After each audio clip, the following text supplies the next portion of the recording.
Hey guys, thanks for stopping by. If you haven't heard, there's some good news out there today. And it's actually 5 days, 4 to 5 days old, but it's still relatively fresh.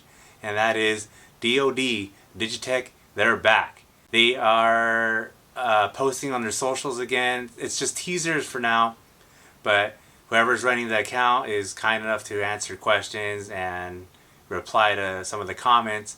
All signs point to Tom Cram, the former marketing manager. The signs point to him as running things again. He went off to start his own brand, but I don't know what became of it. I never even knew about it until I was doing some Wikipedia armchair detective work. He's back, and I'm sure some reissues and new things will be on the way. This is a company that's been around for like almost 50 years, having started in the early 70s with Digitech, their digital division in the 80s, running all through the 90s and then into the 2010s, where there was sort of like a renaissance period where reissues were coming out and just new models were just coming out the woodwork. And then 2018, the team was fired. They sold to Samsung. Nothing came out in a few years between 2018 and 2022 when it sold again in April to Korg, the guitar company. And now for the past 6 months, still nothing. But there is there is a light now. There's that bit of hope, and I'm buying into it. I don't see why they would just tease us and then just not bear fruit. And so riding on like the waves of that, on the coattails of it, I just thought I would take some time off and just share what I've kind of amassed over the years from them. So just starting off, there's what I call my Island Desert overdrive, the DOD 250. This is the 80s version, not that highly sought after gray version. That's gonna make me rich if I had it. That's what it's really gonna do if I were to sell it. But I would take this with me as my standalone dirt pedal over my other fuzzes and drives and distortions.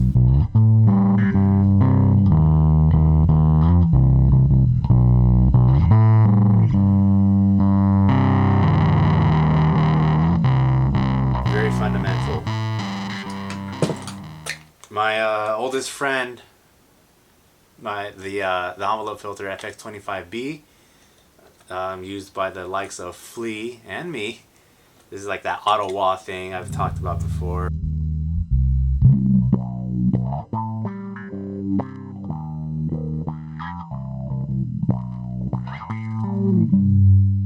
It is here to stay. You've seen it before. I bought a FX72.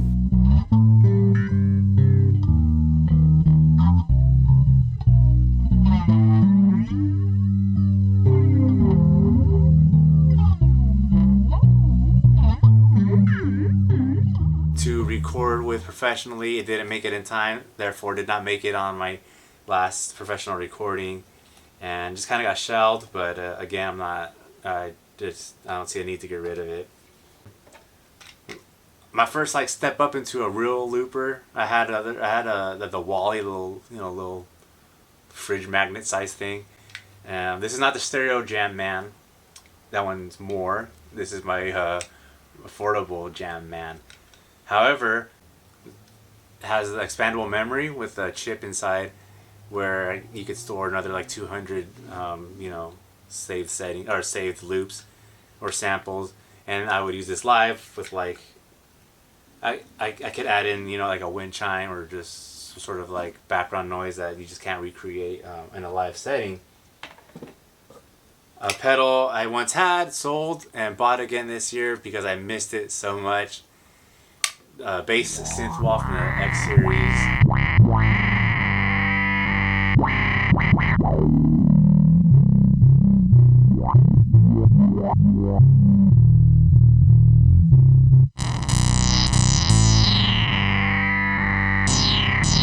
The 2000s. I thought I could chase the locust tone with this. I cannot, but I could do it on a budget. The pedal I've said before, which features my most favorite graphic.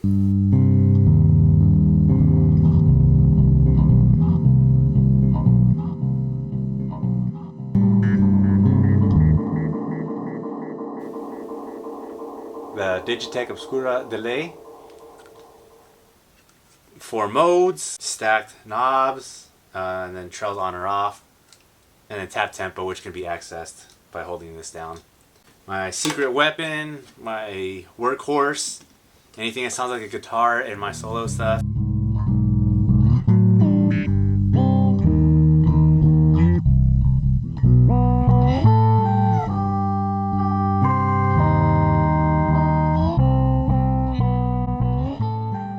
Is this on the whammy side, octave up, 5th or 4th up, and then the toggle switch in the chords mode. Then what did that leave? Oh, the Supernatural ambient reverb. This one gave me access to a shimmer, and this is why I chose to add it to my collection.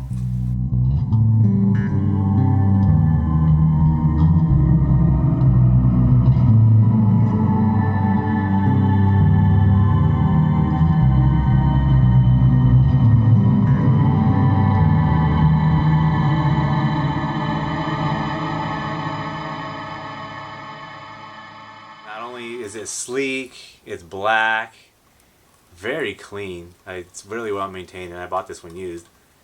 Ended up seeing this on Chelsea Wolf's board a few times. That was endearing to see. You always kind of wonder who uses the stuff you use. Or I always wonder who uses the stuff I use. And then, speaking of stuff that's used, two that if I could, would pull this off of one I did at this board, but I didn't. I bought my own. The Multiplay PDS 2020.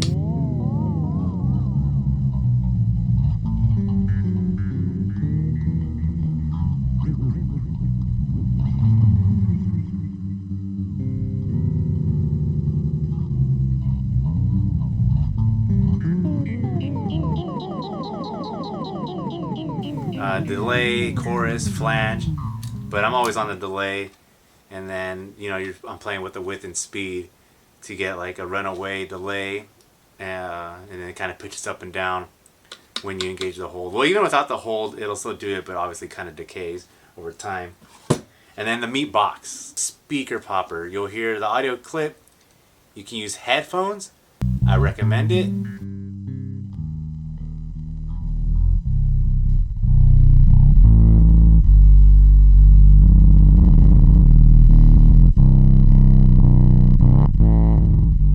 Or a good sound system, but it's gonna sound like shit regardless, as it's really, really subbed out.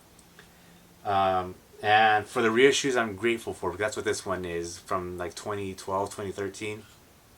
The original is, for a time, was maybe upwards of $400. What was released at $149.99, and a limited release. And I think 3,000 were put into production, and that was just based off the availability of this chip that they use for it. Honorable mentions would be the Grunge FX69, which is a pedal I think nobody really likes. They just say they like it because Kurt Cobain used it, but even that guy hated it, and I returned it the day after I bought it.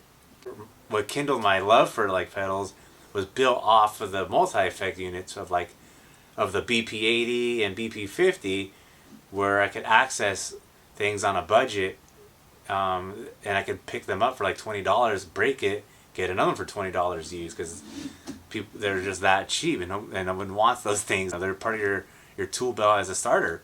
I think the digital delay and reverb from the X series, I had those, but there was perceived tone loss, and so I returned them. I'll give a shout out to the reverse mode on the digital reverb, because it's one of my favorites to date. And there you have it. There's 10 or so pedals that I'm still holding on to. Got a couple more in the works. Just waiting to hear back from some sellers. You're waiting to hear back from Digitech to see what they put out. I'm pretty sure reissues are probably top of the list of the things to do, plus new stuff, which is great because everything right now is discontinued. Not to say like, oh, it's all vintage, it's all antique, you sell.